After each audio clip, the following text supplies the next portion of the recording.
Only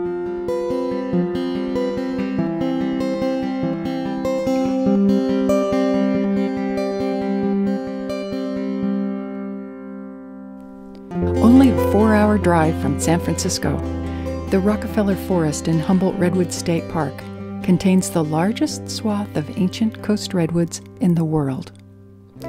It's a stunning place that draws more than 500,000 visitors each year. The lands that lie on the slopes above Rockefeller Forest are less spectacular.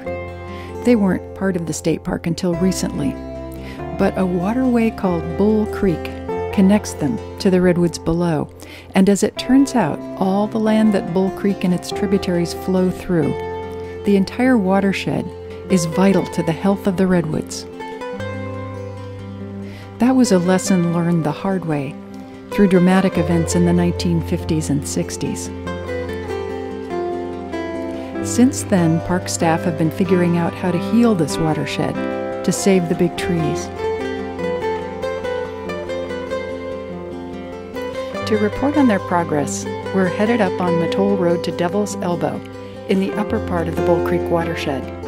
Our guide is Patrick Vaughn, an engineering geologist who's worked on restoration projects for California state parks since the late 1990s. We're standing on the margin of the Devil's Elbow landslide. This is the biggest landslide in Bull Creek currently.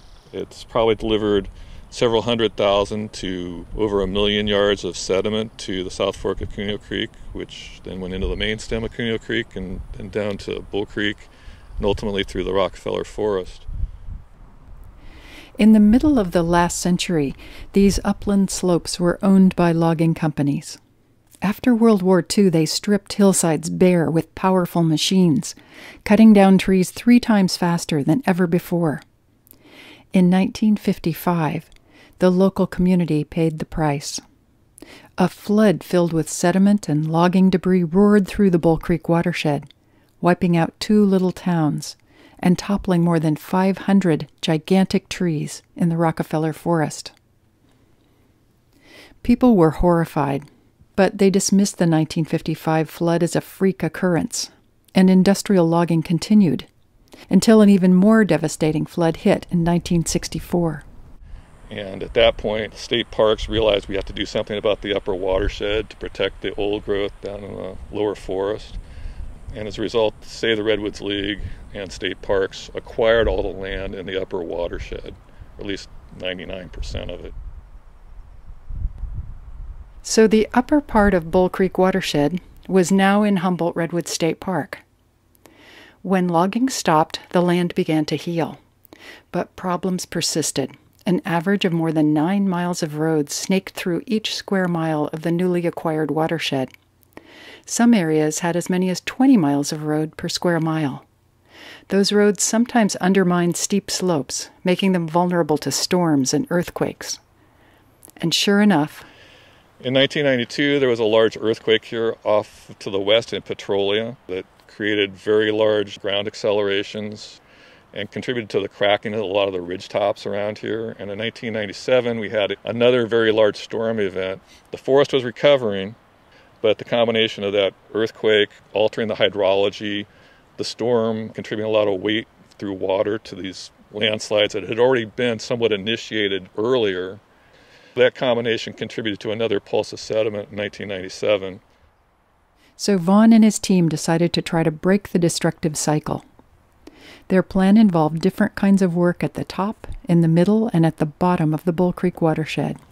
At the top, we came through here and we did a restoration project to unload some of the material at the top of the slide.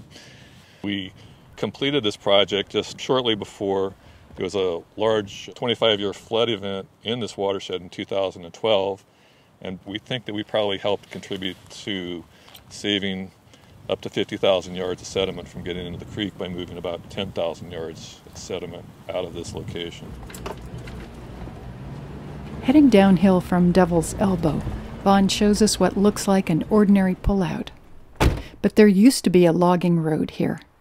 Now you can hardly tell, because more than a decade ago, workers filled the road cut with soil, recontoured the slope, and replanted trees. About 1/3 of the watershed's 250 miles of logging roads have been erased in this way. Right now we're standing on a remnant piece of the road that was not removed, but we're just about to enter into the section that was restored. It's all grown over. In the restored area, young conifers and other native trees and shrubs are thriving. But Vaughn also points out an invasive non-native called broom. A lot of the exotics like disturbed ground, and when you restore the fills, which you've got a lot of disturbed ground, but eventually that'll get shaded out and we'll have the forest canopy come back over it and everything will start to look normal. Down the road in the middle of the watershed, the terrain flattens out a bit. Vaughn shows us where the 55 and 64 floods deposited thick layers of coarse, gravelly sediments. At one time, Bull Creek used to spread out across this terrace in the rainy season, nurturing lush vegetation and giving fish a way to find refuge from the strongest flows.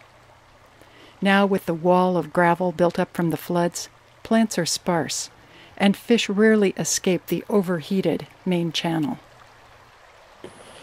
Our goal here is to lower the floodplain. We're actually going to excavate the floodplain elevation down 2 or 3 feet, maybe 4 or 5 in certain locations.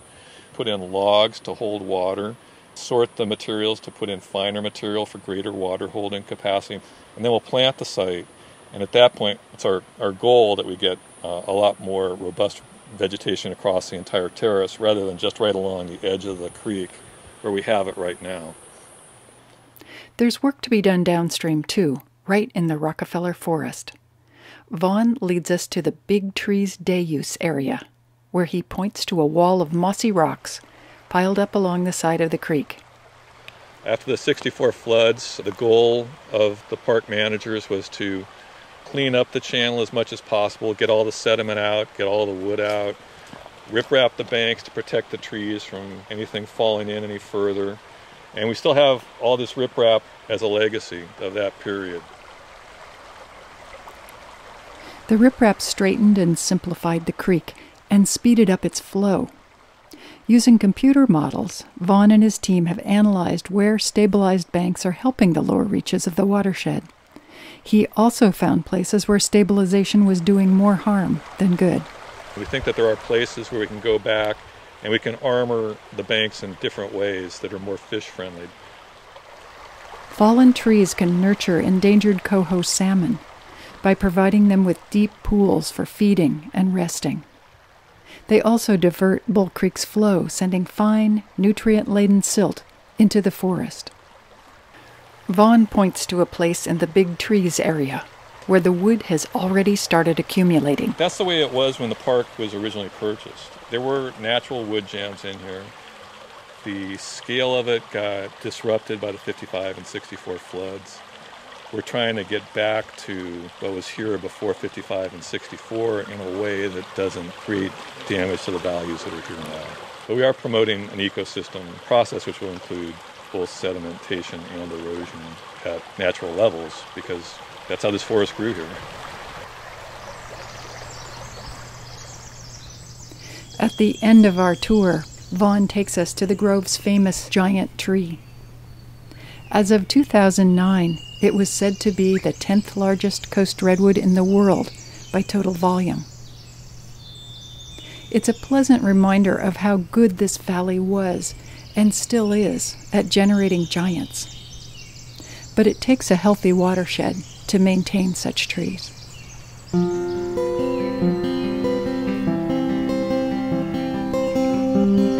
of our primary missions is to keep the redwoods growing. It's complicated and it's not risk-free, but it's not risk-free to do nothing either, because things deteriorate over time. So we think we're going in the right direction.